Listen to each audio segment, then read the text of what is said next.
करवा चौथ पर गरीब की बेटी का फौजी पति लौट आया। एक पारंपरिक शादी का मंडप सजाया गया है। पंडित मंत्र पढ़ रहे हैं और शीतल और विक्रम साथ फेरे ले रहे हैं। दोनों के चेहरे पर खुशियों की चमक है। आसपास बैठे मेहमान फूलों की बारिश कर रहे हैं। आज से मैं हमेशा के लिए तुम्हारी हो गई विक्रम। और मैं हमेशा तुम्हारे साथ रहूंगा, चाहे कोई भी परिस्थिति हो। कभी तुम्हारा साथ नहीं छोड़ूंगा। 7 फेरे खत्म होते हैं और शीतल और विक्रम की शादी पूरी होती है। दोनों परिवार बहुत खुश हैं। शीतल की सास कमला और नंद रेशमा भी शीतल को अपना रही होती हैं। अब तो हमारे घर की रौनक आ गई। शीतल तो इस घर की लक्ष्मी बनकर आई है। तेरे आते ही तेरे शुभ कदमों से पूरे घर में रौनक फैल गई है। खुशियों की बारिश हुई है। भाभी अब देखना मेरे भाई तुम्हें कितना प्यार करेंगे। भाई तो शादी से पहले भी हमेशा मुझे आपकी ही बातें करते रहते थे और अब आप आ गई हो तो देखना भाई के चेहरे से मुस्कान तो जा ही नहीं रही। अच्छा, इसके बारे में तो मुझे पता ही नहीं था। जी, आपके भैया मुझे इतना प्यार करते हैं। वैसे ये सब बस आप सबके आशीर्वाद से ही मुमकिन हो पाया है। अरे भाई, अब हमें यहाँ पर खड़ा रखोगे या फिर अंदर भी बुलाओगे? हाँ बेटा, तुम्हारा ही घर है, अंदर आ जाओ। विक्रम शीतल का हाथ पकड़े उसे घर की दहलीज पर लाता है। कमला और रेशमा आरती की थाली लेकर खड़ी है। शीतल धीरे से दहलीज पर पैर रखती है और घर में प्रवेश करती है। चारों ओर खुशियों का माहौल है। शीतल, तेरा गृह प्रवेश हुआ, अब तू इस घर की बहू है। हमारे इस घर को अब तेरे जैसी संस्कारी बहू का साथ मिल गया है। माँ जी, मैं हमेशा आपकी सेवा करूंगी, बस आप मुझे आशीर्वाद दें। ऐसे ही इस घर की खुशियों को कायम रखेंगी, ये मेरा आपसे वादा है। माँ, अब इसे मुझसे ज्यादा प्यार मत देना। आप जानती हो ना, मैं आपका लाडला हूँ। आपकी बहू आपकी लाडली नहीं है। विक्रम की बात सुनकर सभी हंसने लगते हैं। इसी के चलते सारी रस्में और रीति रिवाज खत्म हो जाते हैं, जिसके बाद शीतल को विक्रम के कमरे में लेकर जाया जाता है, जहां विक्रम पहले से ही मौजूद होता है। घर के सभी लोग उन्हें अकेला छोड़कर वहां से चले जाते हैं। अब शीतल कमरे में विक्रम के साथ आराम से बैठी होती है। रात का समय है। शीतल और विक्रम अपने कमरे में अकेले होते हैं, प्यार से एक दूसरे के साथ बैठे हुए। तभी विक्रम के फोन की घंटी बजती है। हेलो। हाँ सर। जी सर। हाँ, मैं तुरंत तैयार होता हूँ। सर, आप कैसी बातें कर रहे हो? ये मेरा देश है और इसकी रक्षा करना मेरा फर्ज है। भले ही मेरी शादी हुई है तो क्या हुआ, पहला कर्तव्य मेरा देश की सुरक्षा है। इतना बोलकर विक्रम फोन काट देता है। क्या हुआ विक्रम? इतनी रात को किसका फोन था? बॉर्डर की सीमा पर जंग छिड़ गई है, मुझे तुरंत जाना होगा। अभी? हमारी शादी को बस कुछ ही घंटे हुए हैं, आपका जाना जरूरी है क्या? शीतल, ये मेरी फौजी ड्यूटी है। देश की सुरक्षा सबसे पहले है। तुम समझदार हो, तुम सब संभाल लोगी। मेरे जाने के बाद परिवार का ख्याल रखना और सबके साथ अच्छे से रहना। माँ को मेरी कमी महसूस नहीं होनी चाहिए। मगर मैं कैसे रहूंगी तुम्हारे बिना? मैं वादा करता हूँ जल्द लौट आऊंगा। तुम मेरा इंतजार करना, मैं वापस जरूर आऊंगा। विक्रम जल्दी जल्दी अपना सामान पैक करता है और शीतल की आंखों में आंसू लिए उसे छोड़कर चला जाता है। उसके जाने के बाद सब कुछ अचानक से नॉर्मल सा हो जाता है। मैं अपने बेटे से हमेशा कहती रहती थी कि बेटा कोई और नौकरी ढूंढ ले, ये फौजी की नौकरी करनी जरूरी है क्या? लेकिन मैं हमेशा कहता था कि उसे फौजी ही बनना है। बहू, तुम परेशान मत हो ना, मेरा बेटा समय पर आ जाएगा। मैं जानती हूँ तुम्हारी अभी अभी शादी हुई है और तुम्हें अपने पति के साथ थोड़ा सा समय बिताना था। हाँ भाभी, भैया तो ऐसे ही कभी ना कभी चले ही जाते हैं। इस बार जरूर वह लंबी छुट्टियां लेकर ही आएंगे। हाँ, आप सही कह रही हो नंद जी, वो जल्दी ही आ जाएंगे। देखते ही देखते कुछ दिन बीत जाते हैं। शीतल, कमला और रेशमा घर के कामों में व्यस्त रहते हैं। एक दिन कमला को सेना की ओर से एक टेलीग्राम आता है। ये क्या है? सेना से खबर? कमला अचानक स्तब्ध हो जाती है। उसका चेहरा पीला पड़ जाता है।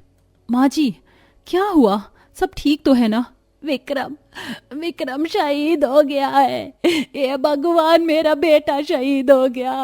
अब मैं क्या करूं? एक ही तो बेटा था मेरा, वो भी भगवान को प्यारा हो गया। हाय, किसकी काली नजर लग गई मेरे बेटे को।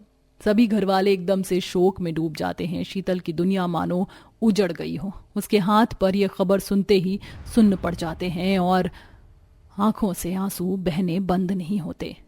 नहीं, ये नहीं हो सकता। विक्रम ने कहा था कि वो लौटेगा। माँ, मुझे ऐसा लगता है कि यह खबर झूठी है। भाभी संभालो खुद को, ये खबर फौजियों के द्वारा यहाँ भेजी गई है।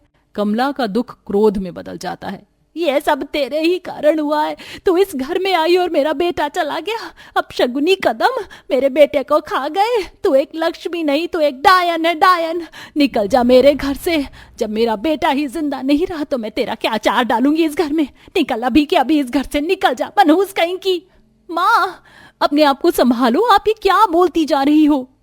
रेशमा अपनी माँ को किसी तरह संभालती है, लेकिन कुछ दिन और बीतते हैं और कमला का शीतल के प्रति व्यवहार और कठोर होता जाता है। एक दिन कमला गुस्से में उसे धक्के मारकर घर से बाहर निकालने की कोशिश करती है। अब तो इस घर में एक पल भी नहीं रहेगी। मेरे बेटे की जान चली गई तेरी वजह से। चली जा यहाँ से। मेरे बेटे को तो खा गई तू, अब क्या इस पूरे परिवार को खाकर मानेगी। माँ जी, मैं कहाँ जाऊंगी। मैं आपके बेटे की पत्नी हूँ। मुझे आपके आशीर्वाद की जरूरत है। मैं आपको छोड़कर कहीं नहीं जाना चाहती। तू अभागन है। तेरी वजह से मेरा बेटा चला गया। अब तू इस घर की बहू नहीं रही। उसी वक्त शीतल के माता पिता आ जाते हैं और अपनी बेटी की यह हालत देखकर सदमे में आ जाते हैं। क्या कर रही हो बहन जी? हमारी बेटी ने क्या गलती की है? अगर आप इसे नहीं रखना चाहती तो हम अपनी बेटी को अपने साथ ले जाएंगे, लेकिन हमारी मासूम बेटी के ऊपर इतने अत्याचार मत कीजिए। दुर्गा और उसके पति शीतल को अपने साथ लेकर चले जाते हैं। शीतल पूरी तरह टूट चुकी होती है, लेकिन उसके माता पिता उसे सहारा देते हैं। कुछ दिन बीत जाते हैं और करवा चौथ का पर्व नजदीक आता है। गांव की सभी महिलाएं त्योहार की तैयारियों में जुटी हैं, लेकिन शीतल की माँ दुर्गा कुछ भी नहीं कर रही होती। माँ, आप करवा चौथ की तैयारी क्यों नहीं कर रही हैं? आप तो हर बार करवा चौथ मनाती हो ना, पिताजी की लंबी उम्र के लिए। क्या करूं बेटी, मैं तेरे सामने सुहागन बनकर तेरे पिता के लिए व्रत रखूंगी। तुझे बहुत बुरा लगेगा, तुझे अपने पति की याद आएगी। बस यही सोचकर मैं इस बार करवा चौथ का व्रत नहीं रखना चाहती। माँ, आप ऐसा क्यों सोच रही हो? पिताजी अभी भी आपके साथ हैं, आपको उनका साथ निभाना है। करवा चौथ का व्रत रखने से पति की लंबी उम्र होती है। आपको ये व्रत रखना चाहिए और मुझे किसी बात का कोई बुरा नहीं लगेगा। मैं बस चाहती हूँ कि आप पिताजी के लिए व्रत जरूर रखिए। तो ठीक कह रही है बेटी, मैं तेरे पिता के लिए व्रत रखूंगी। शीतल विक्रम की याद में खुद भी इस दिन बिना कुछ खाए पिए रहती है, क्योंकि वह अपने विक्रम की यादों में खोई रहती है। वहीं दूसरी तरफ उसकी माँ अब थोड़े बहुत पैसों से करवा चौथ के व्रत की तैयारी में लग जाती है। वो सारे दिन भूखी रहती हैं। रात का समय है, सभी महिलाएं चांद को देखकर अपना व्रत खोल रही हैं। शीतल अपनी माँ के साथ खड़ी होती है। जब उसकी माँ चांद को देखकर व्रत खोलती है, तभी आंगन के दरवाजे से किसी के आने की आहट होती है। ये कौन आ रहा है? दरवाजे से विक्रम, जिसे सभी मरा हुआ मान चुके थे, दरवाजे पर खड़ा होता है। शीतल उसे देखकर स्तब्ध रह जाती है। उसकी आंखों से आंसू निकलने लगते हैं। विक्रम, तुम जिंदा हो? हाँ शीतल, मैं जिंदा हूँ। मुझे जंग में कैद कर लिया गया था, लेकिन मैं किसी तरह अपनी जान बचाकर वहां से भाग गया और वापस घर आ गया। हे भगवान, ये तो चमत्कार है। अच्छा हुआ बेटा तुम जिंदा हो। तुम्हारे जाने के बाद तुम्हारी माँ ने शीतल के ऊपर बहुत अत्याचार किया। मेरी बेटी को धक्के मारकर निकाल दिया। आपने बिल्कुल सही कहा। मैं जानता हूँ माँ मुझे बहुत प्यार करती है। उनसे गलती हो गई, उन्हें अपनी गलती का एहसास है। मैं शीतल को वापस लेने आया हूँ। तुम लौट आए विक्रम। तुमने वादा किया था और तुमने अपना वादा निभाया। विक्रम शीतल को गले लगाकर उसकी आंखों से आंसू पोंछता है। मैंने कहा था ना कि मैं जल्द लौटूंगा, और देखो करवा चौथ के दिन तुम्हारे लिए लौट आया। शीतल और विक्रम एक दूसरे को प्यार से देखते हैं। अब विक्रम शीतल को अपने साथ घर ले आता है, जहां पर कमला उसके आते ही उससे माफी मांगती है। मुझे माफ कर दो बहू, मुझसे बहुत बड़ी गलती हो गई। मैं तुम्हारे साथ बहुत अन्याय की हूँ। मैंने हर एक चीज का कसूरवार तुम्हें ही बना दिया, लेकिन मुझे पता चला कि तुमने मेरे बेटे के लिए सारा दिन कुछ नहीं खाया, एक व्रत की तरह पूरा दिन बिता दिया। शायद तुम्हारी सच्ची भक्ति और श्रद्धा से ही मेरा बेटा जिंदा है। माँ जी, मैं आपकी परेशानी को समझ सकती हूँ। आपने जो किया अपने दुख दर्द में किया। मुझे आपसे कोई गिला शिकवा नहीं है। मैं बस अपनी जिंदगी में अब आगे खुश ही रहना चाहती हूँ। इस तरह शीतल कमला को माफ कर देती है। कमला खुद अपनी बहू को करवा चौथ वाले दिन 16 श्रृंगार के साथ सजाती है। इसके बाद शीतल अपने पति विक्रम के हाथों से पानी पीकर अपना व्रत तोड़ती है। इस तरह इस कहानी का सुखद अंत होता है।